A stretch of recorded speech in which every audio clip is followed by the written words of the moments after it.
Hi කොහමද? ඉතින් මට හිතුණා ඔයගොල්ලන්ව දැනුවත් කරන්න අලුත් රූල් එකක් ඇවිල්ලා තියෙනවා ජූලි 1 වෙනිදා ඉඳලා ලංකාවේ ඉඳලා ඩුබායි වගේම මිඩල් ඊස්ට් කන්ට්‍රීස් වලට යන අයට විසිට් නෙමෙයි විසිට් වීසා අදාළ වෙන්නේ නැහැ. විසිට් වීසා වලට වෙනම රූල්ස් තියෙනවා. ඒක තහවුරු කරලා යන්න ඕන විසිට් යන්නේ. ඇත්තටම විසිට් යන්නේ හේතුව සහ ඒ සල්ලි ඔයගොල්ලෝ දන්නවා ඒ ගැන.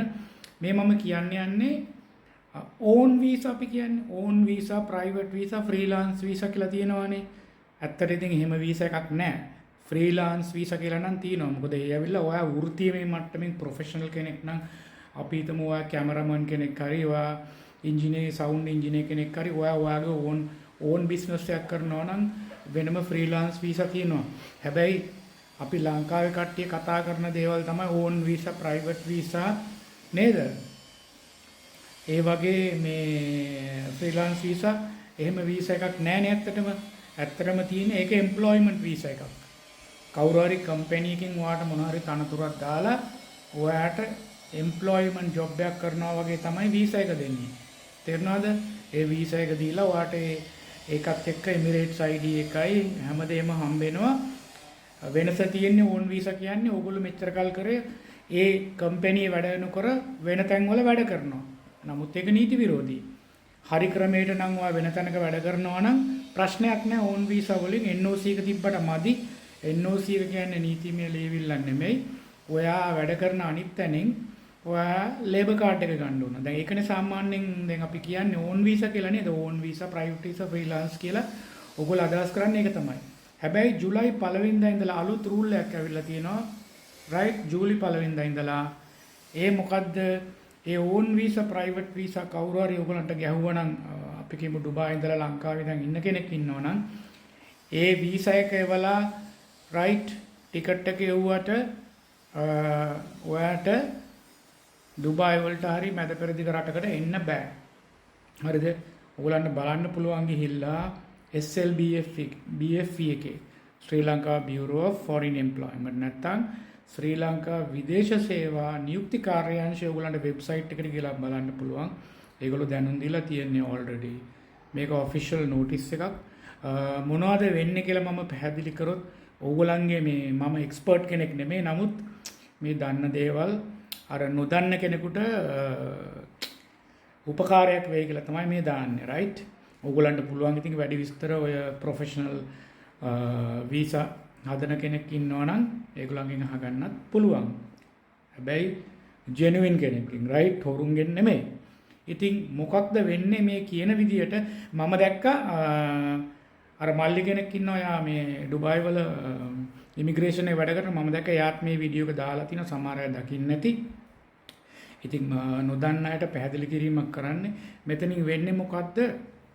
අපි හිතමු ඔයා ඕන් වීසා එකක් රයිට් මොනාරි කම්පැනි එකකින් ඩුබායි වල වාට ඕන් වීසා එකක් ගැහුවා කියලා. එහෙම නැත්නම් කවුරු හරි ඔයාගේ දන්න යාළුවෙක් යාගේ වැඩපොලේ මොනාරි ජොබ් එකක් ඔයාට සෙට් කරලා වීසා එක වාට එවනවා ඔන්න ජොබ් එකට වරෙන් කියලා. එහෙම එන්න බෑ දැන්. රයිට්? ඒ වීසා එක තිබුණාට ටිකට් එක තිබුණාට ලංකාවෙන් එවන්නේ නැහැ. මොකක්ද අලුත් රූල් එක ජූලි 1 වෙනිදා ඉඳලා දැන් කම්පැනියක් හරි ඔයා ප්‍රයිවට් වීසා එකක් කවුරු හරි කෙනෙක් ඔයාට ගැහුවා නම් ඒ ට්‍රැවල් ඒජන්ට් ඩුබායි ඉන්න ඒ ට්‍රැවල් ඒජන්ට් ඒ වීසා එක ගහපු ට්‍රැවල් ඒජන්ට් හරි යාගේ ට්‍රේඩ් ලයිසන් එක ලේබර් ලයිසන් එක රයිට් ඒවා ඔක්කොම පෙන්වන්න ඕන ලංකාවේ තියෙන එම්බැසි එක ඩුබායි වලට. ඒක පෙන්නලා ඒක අප්‍රූව් කරගන්න. මේක ජෙනුයින් මේක හොර රස්සාවක් නෙමෙයි. ඇත්තට මෙහෙම රස්සාවක් තියෙනවා. මේක ජෙනුයින් මේක මේ ලේබර් කොන්ට්‍රැක්ට් එකක් කියලා ඒක තහවුරු කරලා ඊට පස්සේ ඒගොල්ලෝ දැනුම් දෙනවා ලංකාවේ ඔය එම්බැසි වලට ඒ වගේම විදේශ රැකියා නියුක්ති කාර්යාංශයෙන් රෙජිස්ටර් වෙන්න ඕන. ඊට පස්සේ තමයි ඒ ඔක්කොම තහවුරු කරගෙන තමයි ඔයා ලංකාවෙන් එයාපෝට් එක යනකොට බියුරෝ ෆීස් ගෙවන්නේ. එතනත් ඒක ප්‍රොසෙස් එක මට ආරංචි විදියට ඉස්සර වගේ සැහැල්ලු නෑ. ඒකත් ටිකක් සංකීර්ණ වෙලා තියෙන්නේ. ඉතින් ඔය ප්‍රොසීඩියර්ස් අනුව තමයි ඔයාට ලංකාවේ ඉඳලා ඔයාට ඩුබායි යන්න පුළුවන් වෙන්නේ.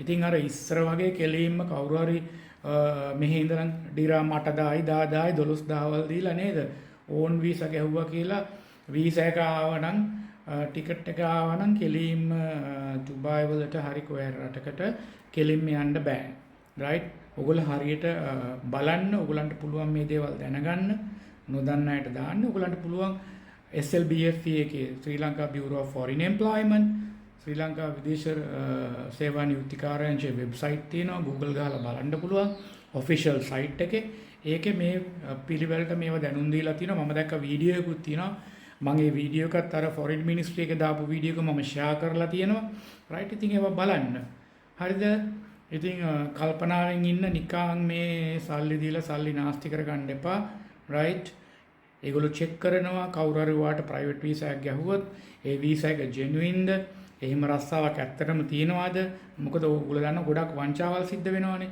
හොරේව ගහනවා ඊට පස්සේ සල්ලි ගන්නවා ඊට පස්සේ අන්තිමට රටට එන්න විදියකුත් නැහැ ඒ වගේ දේවල් වෙන නිසා තමයි මේ වගේ නීති රීති ඇවිල්ලා තියෙන්නේ නේද ඒ ඉන්න මතක තියාගන්න ඔයගොල්ලෝ ඕන් වීසා ගහන්න ඉන්න කට්ටියට ඕක තමයි අලුත් රූල් එක රයිට් මම ආයෙ මතක් කරන්නම් ඕන් වීසා කවුරු හරි කම්පැනි එකක් ගහනවා නම් ඔයාලට ප්‍රයිවට් වීසා එකක් ඒගොල්ලෝ චෙක් කරනවා ඩුබායි වලින් කවුරු හරි ඔයාලට මොනවා හරි travel agency හරි employment agency එකක් කරන අය ඕන තරම් ඉන්නවනේ typing centers නේ ඕන තරම් තියෙනවානේ එතකොට ඒගොල්ලෝ ලංකාවේ ඩුබායි වල තියෙන හරි අබුඩාබි වල තියෙන consulate එක හරි embassy එකෙන් හරි ඒක තහවුරු කරන්න ඕන ඒගොල්ලන්ගේ අදාළ වීසා එක වාට ගහන කම්පැනි එකේ ලයිසන් එක පෙන්නලා තහවුරු කරගන්න ඕන මේක ඇත්තටම එහෙම ජෙනුයින් රස්සාවක් මේ කොන්ට්‍රැක්ට් එක ජෙනුයින් කියලා ඊට පස්සේ ලංකාවට යවලා ලංකාවෙන් ඒව අප්‍රූව් කරලා ෆොරින් මිනිස්ට්‍රි එකෙන්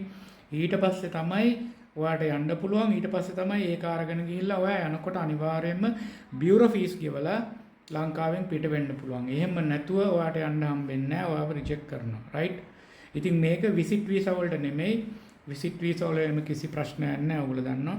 විසිට් වීසා වලට ඕන කෙනෙකුට රට යන්න පුළුවන්. හැබැයි ඉතින් ඒවටත් යම් කිසි නිර්ණායක දැන් තියෙනවා. මොකද ඒවත් දාලා තියෙන ඉතින් හේතුත් ඔයගොල්ලෝ දන්නවා.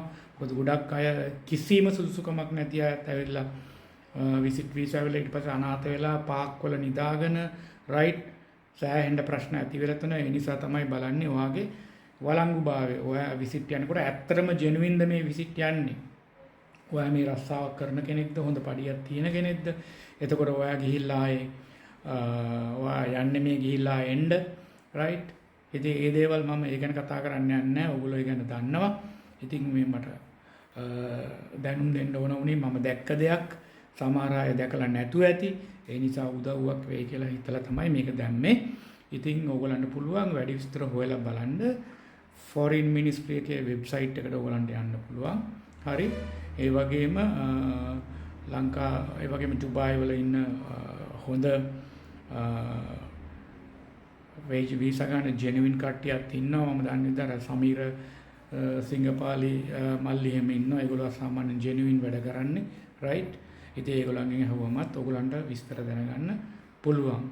ඒ නිසා ඔය දේවල් ගැන කල්පනාවෙන් ඉන්න රයිට් පරිස්සමෙන් ඉන්න ජය වේවා අමතක කරන්න එපා channel එක follow කරලා like කරන්න රයිට් නොදන්න තොරතුරු අරන් එනවා හැමදාම හැමෝටම ජය වේවා පරිස්සමෙන් ඉන්න